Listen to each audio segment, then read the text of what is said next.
आप सब मेरे बारे में तो जानते ही हो, और ज़रूरी नहीं है कि जानते हो, लेकिन हो सकता है बहुत लोग टीवी नहीं देखते हो। मैं टीवी और फिल्म एक्ट्रेस हूँ।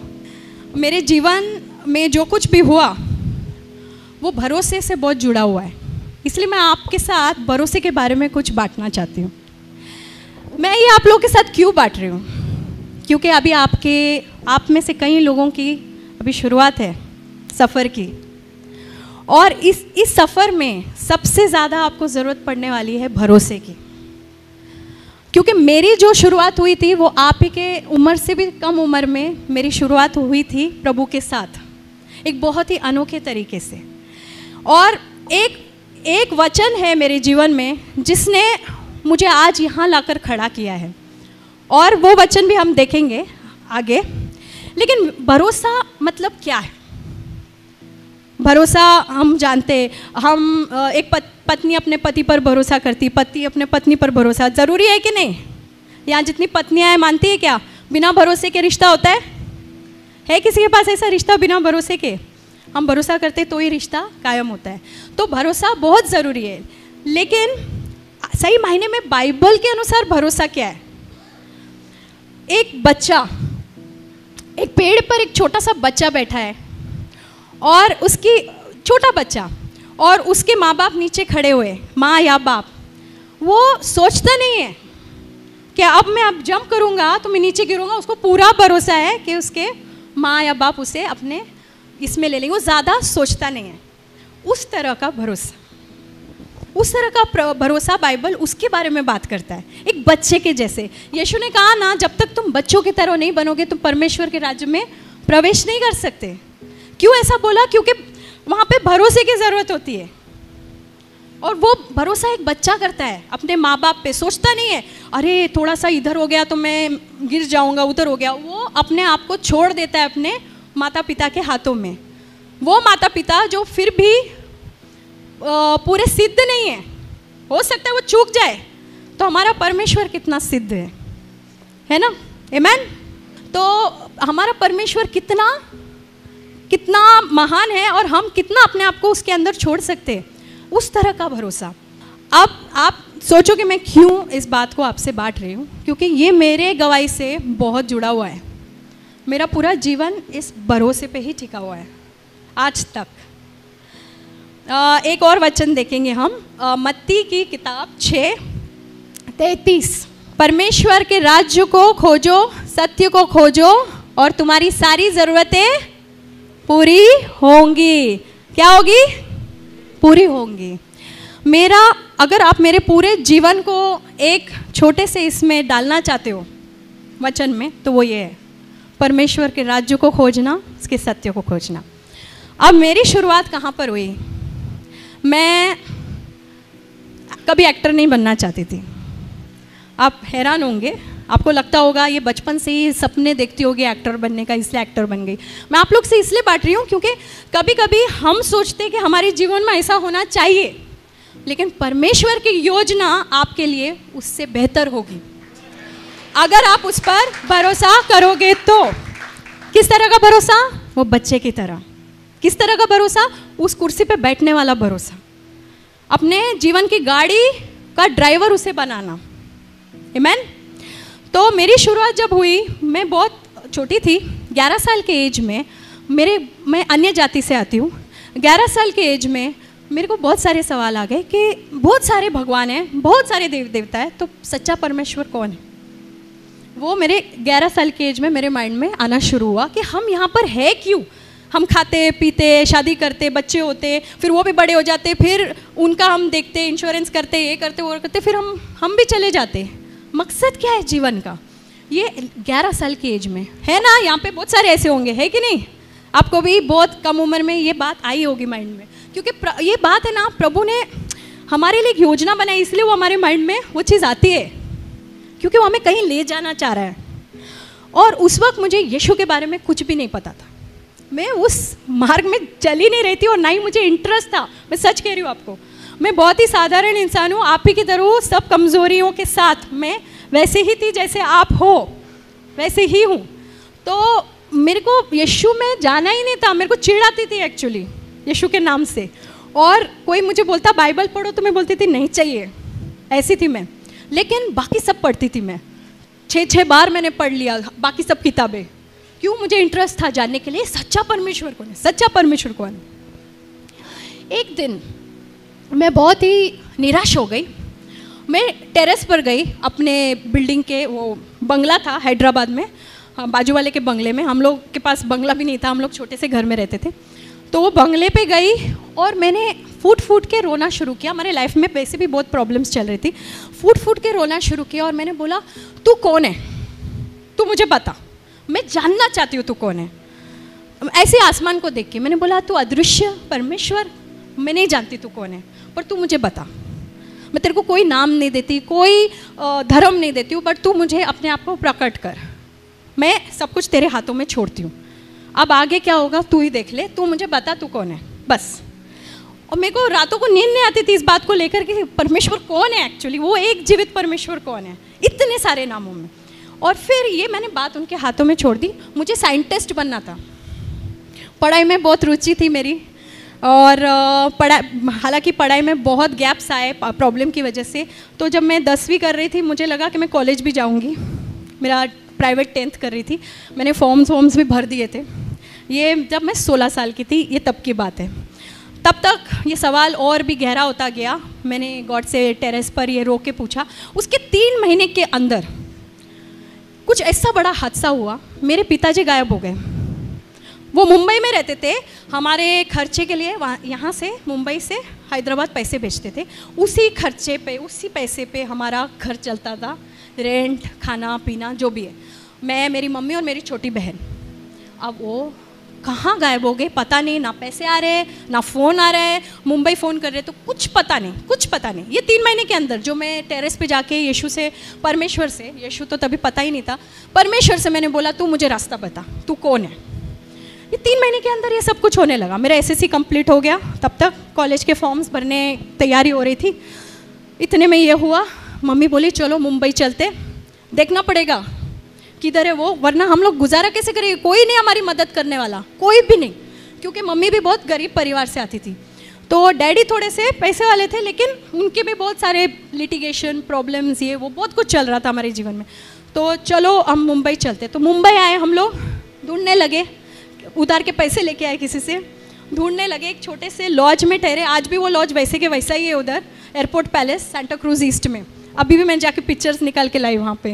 हाँ, इट्स जस्ट लाइक दैट।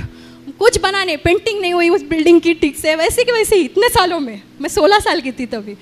तो उस लॉज में हम लोग ठहरे थे। 10-11 दिन ऐसे ही निकल गए, डैडी मिले ही नहीं। जिधर जिधर हम जाके ढूंढ सकते थे सब जगह ढूंढा, किधर भी नहीं मिले। मम्मी ने बाद में हमको बताया कि उसने सोचा पैसे ख़त्म हो गए, अगले दिन खाने के पैसे नहीं, 4 दिन होटल के पैसे नहीं भरे थे हम लोगों ने। होटल वालों को पता नहीं था, नहीं तो हमारा बोरिया बिस्तर बाहर कर देते, हमको फेंक देते थे बाहर। वो अभी तक मम्मी ने उनको बताया नहीं था कि हमारे पास पैसे नहीं। उनको लगा अब तक दिया है तो दे देंगे आगे। फिर मम्मी ने बताया कि उन्होंने प्लानिंग बनाई थी हमें जहर देकर हमको ख़त्म करना, खुद भी ले लेती थी अगले दिन, ऐसा उनका प्लान था। लेकिन उन्होंने सुना था यीशु के बारे में बहुत पहले। वो यीशु को मानती थी लेकिन पूरा सब छोड़ छाड़ चुकी थी। और अब उन्होंने सुना था एक चर्च के बारे में, तो वो बोली कि चलो चलते। तो मैंने बोला मेरे को नहीं आना है, मैं क्यों आऊँ, मेरे को ये कौन है ये परमेश्वर, मेरे को नहीं पता, ये खुद सूली पर है, ये मेरी क्या मदद करेगा, ऐसा मैं सोचती थी। और बोले नहीं तुम चलो, तुम लोग को मैं अकेला नहीं छोड़ सकती है होटल रूम में, तुम चलो, तुम लोग बाहर खड़े रहना, अंदर मत आना, तुमको नहीं विश्वास है। मैं बाहर ही खड़ी रही, मैं अंदर नहीं गई। इतना मेरे अंदर वो था कि नहीं जाना है मतलब नहीं जाना, मेरे को नहीं पता, जो चीज़ में मेरे को विश्वास नहीं मैं क्यों मानूँ, ऐसा। तो मैं बाहर खड़ी थी और उस वक्त मुझे पवित्र आत्मा कौन है कुछ नहीं पता, मैंने बाइबल पढ़ा भी नहीं था, एक पन्ना नहीं पढ़ा था बाइबल का। सडनली मुझे वहाँ पर ऐसा महसूस हुआ कि किसी ने ऐसे बकेट भर भर के मेरे ऊपर है ना ऐसा प्रेम उंडेल रहा है, ऐसा शांति, प्रेम, आनंद और जॉय जैसे पूरा मेरे आंखें ऐसे भर आई और मैं रोने लग गई, अनकंट्रोलेबल क्राइंग। मेरा पूरा शरीर ऐसे काँप रहा था और मुझे समझ में नहीं आ रहा मुझे उधर क्या हो रहा है। मैं बाहर वरांडा में खड़ी हूँ, अंदर भी नहीं गई, मुझे समझ में नहीं आ रहा है क्या हो रहा है। मम्मी बाहर आई तो बोली क्या हो गया, मैंने बोला कुछ हो रहा है मुझे। तो बोली चल चल अभी चलते। तो मम्मी रूम में आए, कुछ बुकलेट्स थे वो दोपहर में भी प्रार्थना कर रही थी मम्मी। मेरी सिस्टर को भी इतना कुछ पढ़ा नहीं था, वो समझ ही नहीं थी, वो 12 साल की थी तभी। शाम के 6 बजे मैं अपने रूम का दरवाज़ा, होटल रूम का खोलते हैं, वहाँ पे एक वरांडा है, 3 रूम ऐसे थे, 3 रूम ऐसे, नीचे रिसेप्शन था, छोटा सा लॉज था। बिल्कुल हमारे चौखट के बाहर, अगले दिन खाने के पैसे नहीं हैं, वो उस दिन लास्ट था हमारे पास खाने के पैसे, बिल्कुल हमारे चौखट के बाहर 100 रुपए का ऐसा bundle, just outside our door. ऐसे नोट जो बैंक से निकले हुए, जिसपे एक पेन या पान का दाग नहीं, उन दिनों में तो बहुत गंदे नोट होते थे। ऐसा नोट जैसे अभी किसी ने बैंक से निकाला हो, ऐसा नोट मैं हाथ में, मैं कांप रही हूँ, मैं मम्मी को जाके दिया तो मम्मी ने बोला कि इधर ही रख पैसे, बोलना मत पैसे हमारे पास है, नहीं तो कोई भी बोलेगा मेरा है करके, नीचे जा पूछ कि किसी का पैसा गुम हो गया है या चोरी हुआ है कि क्या है। हो सकता है कस्टमर जब सामने वाला हो उसके पॉकेट से गिर गया हो। नीचे जाके पूछा वो वेटर वो लोग से, तो बोले बेबी ऐसा क्यों पूछ रहे हो, ऐसा तो कुछ नहीं है।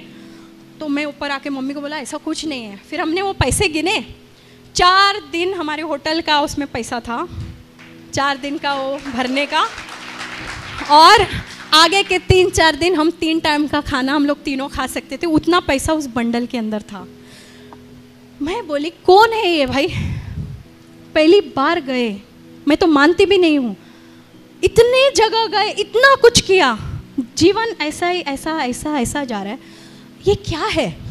एक तो मुझे उधर कुछ महसूस भी हुआ, तो मेरा माइंड वहीं से चेंज होना शुरू हो गया था कि कुछ तो है, something different about this Jesus Christ. तो मैं जानना चाहती, फिर मेरा पूरा वहाँ से उत्साहित बढ़ा, मैं और जानना चाहती हूँ यीशु के बारे में, ये कौन है जो शाम को जवाब आता है, सुबह में प्रॉब्लम और शाम को सलूशन। तो मैंने बोला मुझे जानना है। उतने में और भी बहुत सारे चमत्कार हुए। वो एक अंकल थे हमारे, वहीं से मैं जो साइंटिस्ट बनना चाह रही हूँ, मैं क्यों आपको ये बता रही हूँ, क्योंकि आप सब भी बहुत आशाएं लेकर बैठे होंगे, मुझे ये बनना है, मुझे वो बनना है, और हो सकता है कि प्रभु की भी इच्छा आपके लिए वो हो, तो वो ज़रूर आपके जीवन में पूरा होगा। लेकिन कभी कभी प्रभु की इच्छा हमारे लिए कुछ और होती है। क्यों? क्योंकि वो जानता है कि आपकी काबिलियत क्या है, वो आपको किस क्षेत्र में इस्तेमाल कर सकता है। ज़रूरी नहीं आपने जो सोचा वही हो, जो क्षेत्र प्रभु आपको लेकर जाएगा वहाँ पर वो आपका पूरा पूरा इस्तेमाल करेगा। कहाँ साइंटिस्ट और कहाँ एक्टर, ज़मीन आसमान का फ़र्क। तो उसके बाद एक अंकल थे जिनके यहाँ मैसेज मेरी मम्मी ने छोड़ा हुआ था, बहुत पुराने पहचान के, जिन्होंने मेरे को बचपन में, आप में से कितने ने देखा है पता नहीं, वीराना फिल्म की थी मैंने, एक हॉरर फिल्म थी जिसमें मैंने हीरोइन के बचपन का रोल किया था। मैं 9 साल की थी तभी, हॉरर फिल्म। तो वो अंकल ने मुझे करवाया था, वो हॉरर फिल्म के राइटर थे।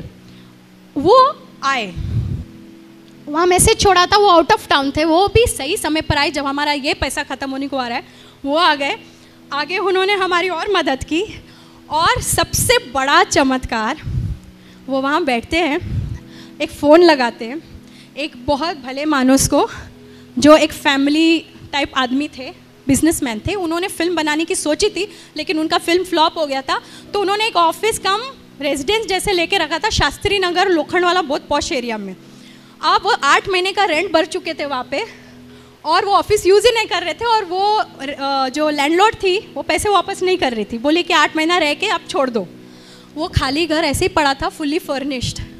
इनको उसी वक्त उनकी याद आना, ये उनको फ़ोन करके बोलते हैं कि एक फैमिली है, परिवार, इनके डैडी अभी तक इनको मिले नहीं हैं। तो उनके खुद के 3 बेटियाँ, तो उनको भी फीलिंग हुई, वो ममता जगी उनमें, और बोला कि इनको आने दो, रहने दो, जब तक इनके डैडी मिलते 2-3 महीना, हम सीधा एक लॉज रूम से सीधा एक पूरे बहुत ही फुली फर्निश्ड टीवी फ्रिज वाले घर में हम लोग शिफ्ट हो गए, और वो भी बिना किसी मतलब, बिना किसी गलत इसके। मैंने ऐसा प्रभु का, मैं अभी इतना समय नहीं है मैं सब बांटूं, पर इतनी चीज़ें हुई, अनबिलीवेबल चीज़ें, जैसे मतलब आप सोच नहीं सकते। प्रभु ने जो कहा ना, तुम विश्वास करोगे, तुम पहाड़ से कहोगे यहाँ से वहाँ हो जा, और वो होगा। शायद पहाड़ नहीं हुआ अब तक, क्योंकि हमारा विश्वास भी अभी वो लेवल में पहुँचा नहीं, लेकिन बहुत ऐसी चीज़ें हुई जो नहीं, असंभव थी मेरे जीवन में। और बहुत बड़ी कहानी को थोड़ा छोटा करते हुए, मैं ऐसे एक्टर बनी, वहाँ से मेरी शुरुआत हुई। मुझे फिल्म्स मिलते गए, मेरा फ़ोटो सेशन फ्री में हो गया, फिल्म्स मिलते गए, नया प्रोड्यूसर, नया हीरो, फिल्म बनी नहीं, अच्छे लोग थे, गलत काम नहीं था उसमें, फिल्म्स बनी नहीं लेकिन पैसे आते रहे 3-4 फिल्में बनी नहीं मेरी, पर मेरे को पैसे मिलते रहे, मेरा गुजारा शुरू हो गया। डैडी मिले ही नहीं, 2 साल बाद मिले डैडी। अब वो दूसरी कहानी है, मैं बोलना नहीं चाहती, लेकिन वो 2 साल तक नहीं मिले। 2 साल तक पिता परमेश्वर ने हमारी रक्षा की, पिता परमेश्वर ने हमें देखा, हमें उस मोड़ पर आने नहीं दिया जहाँ पे गेम ख़त्म, क्या बोलते हैं बंटा लैंग्वेज में, गेम ख़त्म, खलास, वो नहीं होने दिया, और हमें सुरक्षित संभाल कर रखा, हमारी सारी ज़रूरतें पूरा करता गया। और मैं ये नहीं कह रही हूँ कि सब कुछ स्मूथ हो गया, वो भी गलत होगा। परीक्षाएं आई और आती हैं, अगर हम प्रभु के वचन में पूरी तरह से विश्वास करके उन पर निर्भर होकर पूरा भरोसा करेंगे तो हमारा भविष्य सुनहरा ही नहीं, सफल ही नहीं, बहुत बहुत अच्छा होगा। आप सब इतिहास बनाने वाले बन जाएंगे। आमीन। यस, सब इतिहास बनाने वाले बन जाएंगे। अभी शक्तिमान, मैं नहीं कहती हूँ मैंने कोई बड़ा काम किया है, कोई मतलब देश को बचाने वाला काम है, ऐसा कुछ नहीं है, लेकिन शक्तिमान इतिहास के पन्ने में चला गया है। और किसने? प्रभु ने किया मेरे जीवन में, धन्यवाद हो उनका। और आने वाले कल में बहुत कुछ होने वाला है, मुझे पता है। अभी वो क्या कहा ब्रदर ने, पिक्चर अभी बाकी है, अभी ख़त्म नहीं हुई है पिक्चर। आमीन। सो आइए हम खड़े होकर प्रभु के लिए गाना गाएंगे।